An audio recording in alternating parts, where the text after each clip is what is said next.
তোমাকে না জানিয়ে তোমার এই কালো কুচকুচে চুল আমি সাদা করে দেব, রুখতে পারবে? তোমার এই চোখের লাল চাহনি আমি ঝাপসা করে দেব, ঠেকাতে পারবে?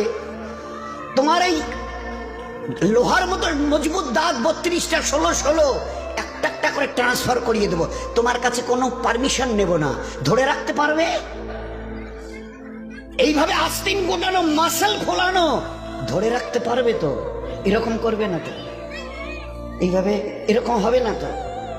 সামনে এসে একটা পান দিচ্ছে, এই হাত, চাচা এই হাতটা নিলেন, এই হাতটা কলেন, আরে বাবা দেখ না চিমটি কাটিতে কিচ্ছু নেই। আসমান থেকে আওয়াজ দিচ্ছে, ও হাত তোমার কথা শুনে আমার, এ হাত তোমার কথা শুনে আমার। আমি এর পাওয়ার সিজ করে নিয়েছি। এই দুটো পা যদি হনন হনন করে হেঁটে চলো, খালি একটা পায়ের যদি সামান্য একটু প্যারালাইসিস করে দিই না, তো জীবনভর করে হাঁটতে হবে। বেডরুম থেকে নিয়ে বাথরুম একদম লাগালাগি, অ্যাটাচড, আমরা বলি না অ্যাটাচড। তুই বেডরুম থেকে নেমে বাথরুম কত 4-5 হাত, বেডরুমের দেয়াল আর এটাই হচ্ছে বাথরুমের দেয়াল, মাঝখানে একটা দরজা। এখান থেকে উঠে ওই ঘরের রুমটাতে পারবে? আছে পাওয়ার? কিসের দেমাগ তোমার?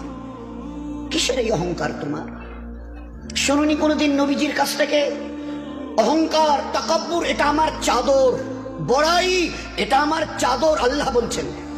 আর আমার চাদর ধরে যে টান দেয় তার ঠিকানা কোথায়? এবার বলেন না, সবাই কম বেশি জানেন।